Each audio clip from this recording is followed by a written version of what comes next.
Welcome in to the 48 Minutes podcast on Believe, presented by BetOnLine. I'm Ross Geiger, joined alongside Bruce Bernstein of Pure Hoops Media and World B, Michael Freer. Football is back, and BetOnline is your number one information source for all your sports wagering info with all the up-to-the-minute stats, news, scores, and matchup breakdowns. Get the latest game odds, spreads, and totals for the NFL and college football at your fingertips with BetOnline's real-time updates on statistics, news, and odds. From week one all the way to the college football playoff and Super Bowl, BetOnline gives you access to the best football promotions and contests available anywhere online. Head to the website today or use your mobile device to get in on the action. Remember to use our promo code BLEAV, that is BLEAV, to receive your 50% welcome bonus on your first deposit. BetOnline, where the game starts. And, well, Bruce, we've got another special guest today. So who's going to be joining us? We've got the reigning NBA Coach of the Year, Mike Brown of the Sacramento Kings, and he will be joining us in a matter of seconds, so stay tuned. Sacramento Kings head coach Mike Brown is one of the most historically significant figures in the NBA over the past 2 decades. He was named the first ever unanimous Coach of the Year for his work this past season. He also won Coach of the Year in 2007 with the Cavs. He's been a part of 2 NBA dynasties, San Antonio and Golden State. He's coached LeBron James, Kobe Bryant, Tim Duncan, and Stephen Curry, not to mention his current crew in Sac. And now he has helped resurrect the NBA in Sacramento after a long playoff drought. Welcome, Coach Brown. Thanks for having me. I appreciate being here. Last season was magical in Sacramento. I remember texting you in August of last year and said, you'll have your team in the playoffs and soon. Then you crushed it and made me look smart, which is not an easy thing to do, I might add. So as you build on last season's success, what are you and your staff focused on heading into the new season? You know, there were a lot of good things that our guys accomplished last year as a group and even individually too. And, you know, for us to be able to take that next step, I think our level of physicality has to increase. You know, we recognized it come playoff time. We did a good job increasing it come playoff time against the Warriors, but it took away from some other areas in our game. Like, we felt like we had some open shots that we normally made during the regular season. Well, you know, when you're playing that much harder and that much more physical defensively, those open shots tend to not go in as easily as they did in the regular season because you're exerting more energy, you're using more energy. And also it's a mental thing too. You couple that with a lot of the other outside distractions that you find in the playoffs for the first time, and you're not as good of a shooting team as you thought you were. So trying to not wait until the playoffs to turn the switch on because we're not that good. There are some teams, I've been a part of some teams that were that good, but not wait until the playoffs to turn the switch on and try to up our game, especially in the area of physicality, is going to be big. And then on top of that, dealing with expectations. We were good, but how do we become great? Hey, Coach, you guys really brought the excitement back to Sacramento last season. What was it like with such passion from the fans? And do you feel the relationship between the teams and the city is a little more personal given, you know, the size of the city of Sacramento? 100%. I'm going to touch on that first. I mean, the relationship between the organization and the city is at a high level. The connection there is extremely tight, and it's real. It's not anything that's make-believe or anything like that, and it goes back, you know, years, decades. And, you know, when you have a fan base that has gone through what they've gone through but still have stuck with this team, you know, the way that they have and supported this team at the level that they have, you know, you have something special there. And, you know, I've been in a lot of different places during my 30-plus years in the NBA, and NBA fans, in my opinion, just in general, whether you're here in the U.S. or you go abroad, they're very passionate about the game. But it's just different with the Kings. And, you know, I think some of it is it's a small town compared to some other cities. I think some of it is it's the only pro team in town, so to speak. There's a Sacramento Republic, and then we got a AAA baseball team. But in the four major sports that really draw, and just they do have history. They don't maybe have the deep history of the Lakers and the Celtics, but just that history and the connection that the fans had from the guys back in the day has drawn not only those fans in, but it seems like the generations that go beyond, because everybody always talks about, back in the day when I watched, Vlade and Peja, but now my kid is watching Domas and boxing. It just seems to continue to grow. That helps out too. It's just an unbelievable fan base with a great connection. Coach, now last year during training camp, a clip went viral of you stopping practice, which looked like a full court drill, and it appeared your team lacked the energy and speed that you were looking for. And you took it upon yourself to amplify the building and brought the energy by saying, "Turn on the Jets," while you sprinted full speed down the floor. I'd argue that "turn up the Jets" is right there with "light the beam" as far as quotes are concerned when defining the theme of last season with the high-octane offense and pace of play you guys had behind the leadership of De'Aaron Fox. What do you remember about that moment during camp? Would you agree with that assessment? And most importantly, is that fuel ready to go this year if needed? The fuel is ready to go. Trust me. I can't wait. I'm chomping at the bits. I think our players are too, our coaches. So that we're ready to go there. But having said all that, it just happened. For us, we want to play fast. We have the personnel to play fast. We have enough shooting on the floor to keep the floor spread so that our guys that can go fast not only will be able to go fast in the full court, but in the half court too. But to get that started, if you're not running, and I'm not talking about just the guy with the basketball, but if you don't have the ball and you're not running every single play, not most plays, but every single play to your spots to create that space so we can take advantage of our speed and our ability to shoot. If you're not doing it every single time, then it's useless. Everybody wants to run, but when you demand people to run every possession so that it can be effective, it's hard. And during that time, we were getting introduced to a lot of stuff, our players were, and we didn't quite get to the corners in a timely manner. I just had enough. I had to show them at 52 years old. I'm 53 now, but at 52 years old, I can get to the freaking corner. And this is how you do it. And so I just took off. But the tough part about it is after I took off, I played it off really good. But after I took off, I was like, oh, crap, how am I going to stop? I actually started to, after I got running, and I actually realized that I was running, and I was going faster than what I probably was capable of at the time, even though it looked like I was running in slow motion, like the Chariots of Fire type deal. I felt like I was moving. And when I was going, I was like, oh my God, how am I going to stop? Because when you stop, that's when the Achilles can go. And so I tried my best to kind of, like, as you're coming in and you're landing, just kind of ease into it instead of stopping right away. And thank goodness I didn't blow either Achilles or both my hammies. Yeah, that wouldn't have been season ending for you. You would have been out there with a boot if you needed to. We know that you're Bruce, a gamer. You got that right. I'd have been out there with a boot for sure. All right. So last season, the Kings led the NBA in points scored. In your previous coaching stints, Mike Brown teams were always successful because of defense.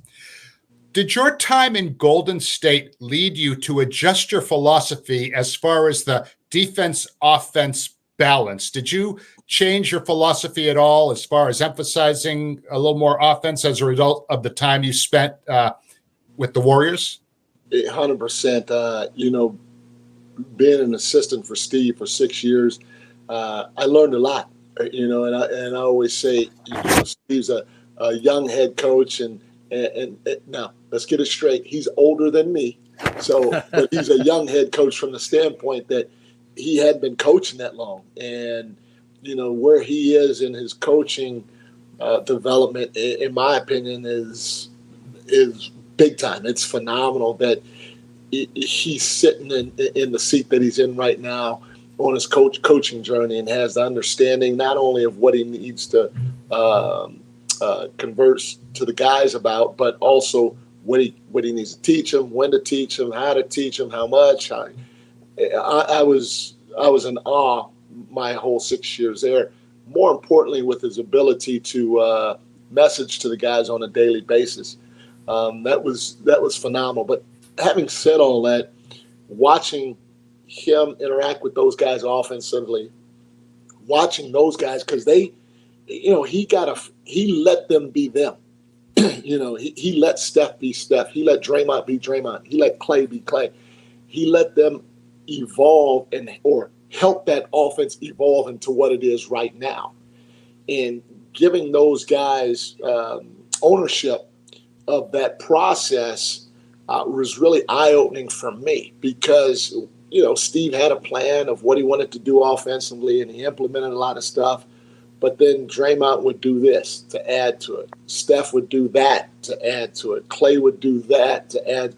And it was so good and connected that for me to sit and watch it on a daily basis for 6 years really started to get my wheels turning. And when I coached the Nigerian team, one of the players that we had on that Nigerian team that was also here in Sacramento was Chimezi Mitsu. A lot of what we tried to do here this past year, we implemented it with the Nigerian national team, and it helped us have a little bit of success. The tough part about it is with the Nigerian team, you're only together for 2 to 3 weeks. Here, we knew we would have time to really implement the nitty-gritties of what the offense is going to be from top to bottom. And so a lot of it was influenced from my time in Golden State, but also knowing that I'm probably not going to have the same type of players, but if I have, something similar, this is what I'd like to do. Coach, and talking about players here, I'd like to talk about the addition of Sasha Vezenkov to your roster. He's a seasoned pro who's 28 years old, coming off winning the 2023 Euroleague MVP award. How excited are you to add him as a sharpshooting weapon to your nucleus, and what can you tell us about him?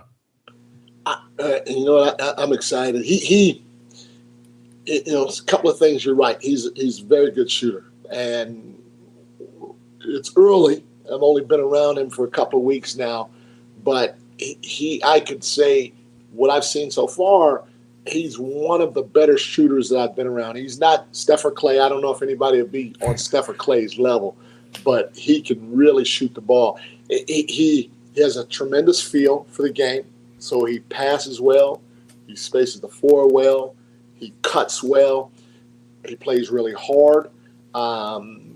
And, he's not afraid of contact, whether that's defensively, offensively, or rebounding on both sides of the ball. So, you have those things at his size, and you're extremely excited. The reality of it is, let's keep it real. Everybody's going to test him defensively.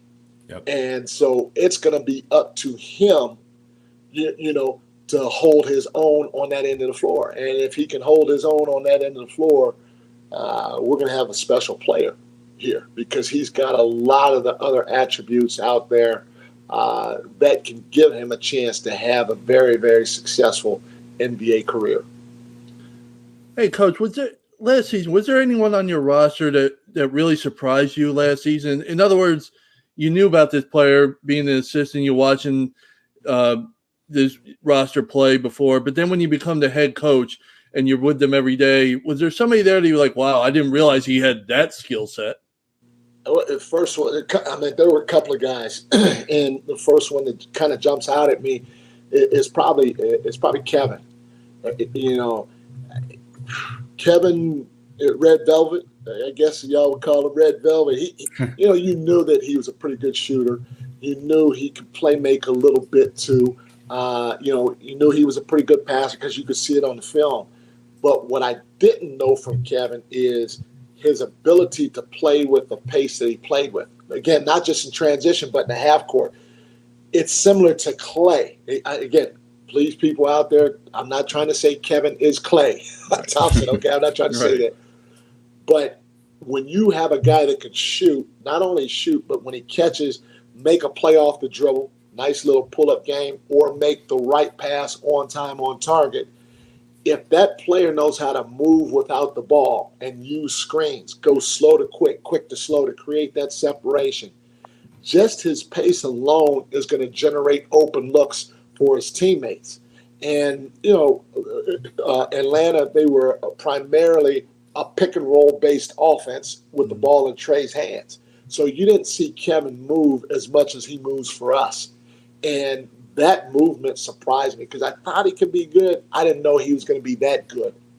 And, same with Malik. I thought Malik would be good in the pick and roll. I'm telling you, Malik is explosive in the pick and roll game. And that's why I'm excited to have a guy like JaVale, because JaVale is already 7'1". He's one of the best vertical threats in the game.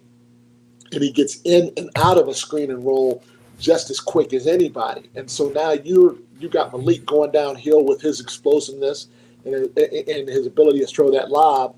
And now you have a guy like JaVale that can catch those lobs. It's going to open up in my opinion, it's going to open up a guy like Malik's game that much more. He's deadly in the pick and roll. I can say even about Domantas, I knew he was good. I knew he could play the DHO game. I knew he could pass, but he does stuff out on the floor too. Again, once you're around him, that make you go, oh my gosh, okay, I thought we had something here. We really might have something here, and people say, well, what about Fox? I was fortunate, blessed, lucky, you want to call it, to have Fox at an Adidas Nations camp back in the day when he was in high school. And I thought back then, when I had him for those 3-4 days, whatever it was, that he can be, if not one of the top 5 players in the league, at least close to it. And I just felt he hadn't really started to scratch his potential prior to us getting here. And so to be able to see it and see him grow as quickly as he had in a year, and not just with his ability to score and all that, but even grow defensively and grow with his leadership skill set.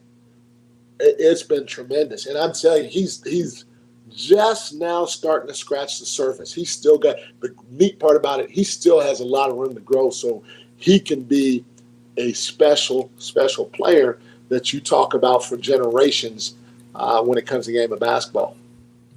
Coach, there were 2 huge nationally televised games for your team last year. The Nets versus Kings game, which was Sacramento's first TNT game since 2018, where you guys scored 153 points in a win.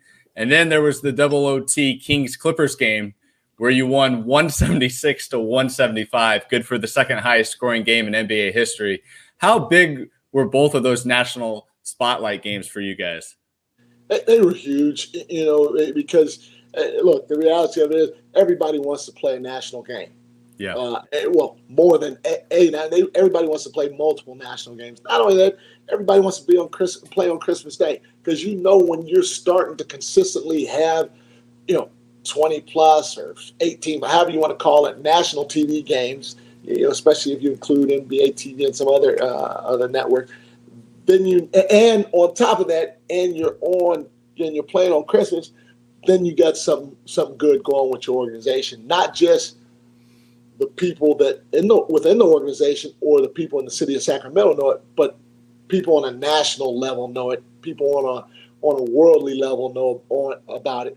And so, you look for those things to happen, because again, it also says, okay, you guys are doing good. You're working your tail off, and here's the reward for it. It shows a little progress. So they were big for us that we went and performed, and we performed in a way, and there are some things that we had to clean up defensively, because, the Clippers scored 2 and the Nets scored a little bit too. But you perform in a way that people appreciate the game of basketball and get excited about your franchise and your players. And so I truly believe it helped propel a lot of our guys from the unknown to, oh my gosh, did you see what he did during that game? And, when you get that, That's good for everybody's, soul. Feel good story. Absolutely. And Coach, we appreciate you hanging out with us. We're going to take a quick halftime break here, and we'll be back with you for the second half.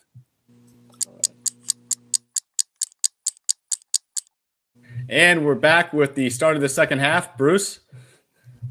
I want to take you back a couple decades, Coach Brown. Your first year, I know, your first year as an assistant coach with San Antonio was 23 years ago. When Gregg Popovich interviewed you for the job, what do you think that you said in that interview that impressed him enough that he said, I'm hiring Mike Brown? He was actually a little hesitant at first, because what he said to me initially was, okay, I'm going to offer you the job, but I'm not sure about you as a front of the bench coach. So I'm going to start you out behind the bench. And if I feel like you've earned the right to move to the front of the bench, I'll rip up your contract and redo it, and then move you to the front of the bench. So I said, okay. And this was probably the 5th of August when we hammered out a deal. We went on our coaches retreat the 15th of August. So I fly out. I'm there for the week. At the end of the week, he said, hey, I'm going to move you to the front of the bench. and he redid my deal. And I asked him later what was the holdup. And what he told me, he said, our staff he was obviously the head coach. Our lead assistant was a guy named Hank Egan. I don't know if you guys remember that name. Oh, sure. Long-time coach at Air Force Academy. He coached Pop at Air Force Academy. And then long-time coach at University of San Diego, where he was my college coach. So he's the lead assistant. The second assistant was Mike Boonholzer. And I was vying for the third assistant spot. Pop's whole deal was he thought that when we got to coaches' meetings and it got really thick and we had to debate on this issue or that issue, he thought I was always going to fall in line with Coach Egan, because Coach Egan is a fiery Irish guy. And so he just knew that I was still scared of him from my playing days. and so I wouldn't speak my mind. But I think after that weekend on the coaches retreat, he realized that Mike's going to speak his mind. So we're good. That's awesome. All right. Final question for you, Coach. You have coached some of the all-time greatest players, not even in dispute. LeBron James in Cleveland, Kobe Bryant in Los Angeles, Stephen Curry in the Bay Area, Tim Duncan in San Antonio. How did working with such special talent help you to become a better coach? Well, the first thing is, in this business, you always got to try to find ways to evolve. And, I felt like I'm always trying to do that. I evolved a lot the last 6 years working for Steve down in Golden State. And, as you get older and you go through real life problems, that helps you evolve. But you also learn a lot from the people you work with, and especially the players. They know the ins and outs of this game better than you do as a coach, because they are actually going through it night in, night out, whether it's a game or it's in practice. And so to be around such great players, as long as you're open-minded, gives you an opportunity to learn from the best in some of the toughest situations, because they've seen almost every type of defense come their way. They're great also because of their offensive ability too. And so they know how they've gotten there. They know what they've gone through to get there and what helped them get there in terms of the offensive sets or the players around them. And so to be able to listen to them when they talk, to be able to watch them when they play or practice or work out, to be able to ask them questions on a daily basis is something that I'll never take for granted, because you will learn a lot from each and every one of them. And then you throw in the common factor that they all have, which is a competitive fire that is unmatched by most people in this world, helps them be who they are. And it also helps you understand how they are as talented, gifted, and special they are as players. Coach, we want to thank you once again for joining us here today and taking the time out of your day to join us on 48 Minutes. And we wish you all the best of luck this season. in Sacramento and look forward to your upcoming games. And I hope you will go ahead and, turn on the Jets for your squad come training camp. Is that word for word what I said?